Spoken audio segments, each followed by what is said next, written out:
últimas a adotar. A lei de cotas foi uma lei aprovada pelo governo Lula, né? Foram políticas do nosso governo, e aqui na cidade de São Paulo, uma universidade tão grande não tinha adotado, que era uma vergonha, porque a gente olhava as salas estavam brancas, e agora a gente tem uma mudança aí muito grande depois da lei de cotas, que eu acho que é motivo de orgulho e que vai ser revista, né? Então é importante que a gente faça uma luta para essa manutenção dessa política tão importante na democratização. Também segui aí desde 2011, sou filiada ao PT, vou completar 13 anos de PT, né? Por mais que a gente seja jovem, a nossa luta também veio há muito tempo. E iniciei também uma luta fora da universidade, que foi a luta pelos cursinhos populares. Fundei o cursinho populares, que é um importante ponto, né, de luta e da gente conseguir, né, que esses jovens periféricos estejam na universidade. A gente fala que quando um jovem entra na universidade, não é só esse jovem e essa família que se modificam, né? É a sociedade como um todo, porque esse jovem começa a questionar, começa a pensar e produzir conhecimento, trazendo de lugares onde a universidade, onde a ciência não estava, né? Então, democratizar o conhecimento e democratizar a produção de conhecimento, né? E aí a gente iniciou essa trajetória bem no momento onde o Bolsonaro venceu, que foi em 2018. Então, um momento onde o Bolsonaro teve uma vitória, mas o povo brasileiro teve uma derrota. Porque desde sempre a gente sabe qual é o projeto do Bolsonaro. Um projeto conservador, um projeto para as elites, um projeto que não olha para o povo, para as mulheres, para o povo preto. Então, a gente decidiu, naquele momento, construir a educação popular, que é um desafio muito grande. Porque as pessoas acham que a universidade não é espaço para elas, que a sociedade não é espaço para elas. Então, a gente discutia sonhos, né, com esses jovens e formamos essa galera não só para passar no vestibular, mas para ocupar a universidade. Porque depois do vestibular, ainda tem a luta por permanência, ainda tem a luta para aquelas estruturas acolherem os jovens. E eu tenho o prazer de falar que todo ano eu passo no vestibular, porque quando esses jovens entram porque a gente conseguiu, através da educação popular, democratizar um pouquinho mais esse acesso. Bom, lá em 2020, então, nosso coletivo decidiu que eu fosse candidata, um coletivo aí de jovens ousados, e que a gente falou, já que a gente está fazendo muita coisa, né, para o PT, nas lutas sociais, populares, por que não ocupar um espaço na Câmara dos Vereadores?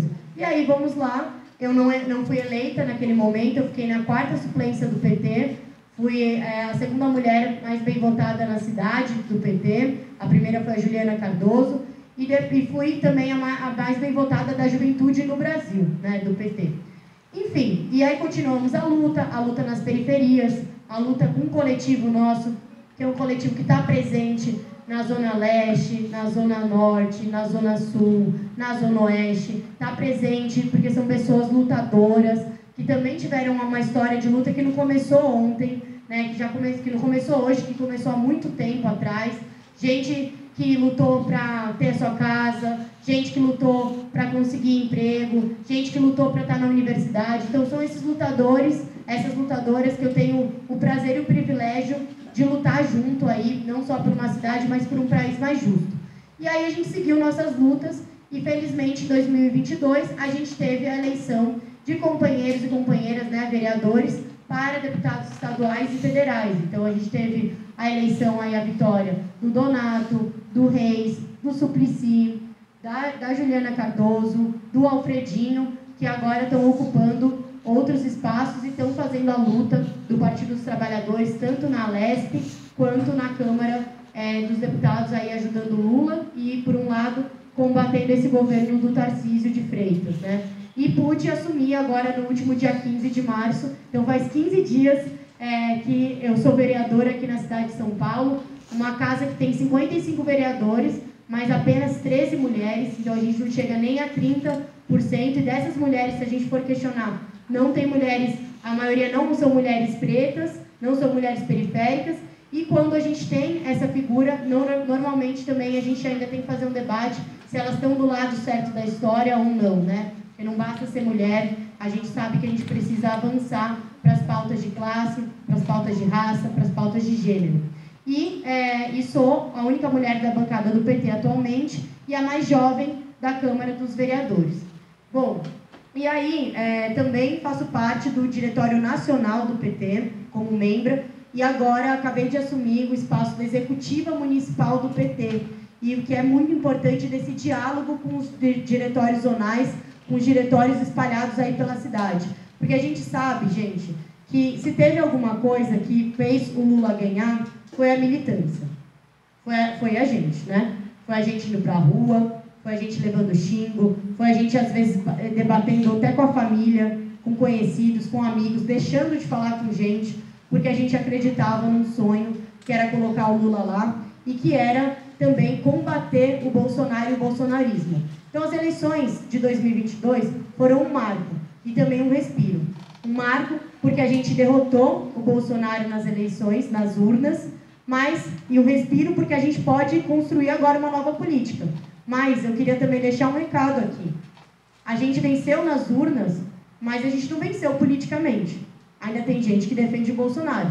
Mesmo ele tendo matado na pandemia, mesmo ele tendo retirado os direitos, ter privatizado as nossas empresas, ter vendido, né, a preço de banana também as nossas riquezas naturais, ter destruído o meio ambiente, ter tirado, que teve a reforma trabalhista, teve a reforma da Previdência, que ele também, né, o partido dele ajudou a aprovar.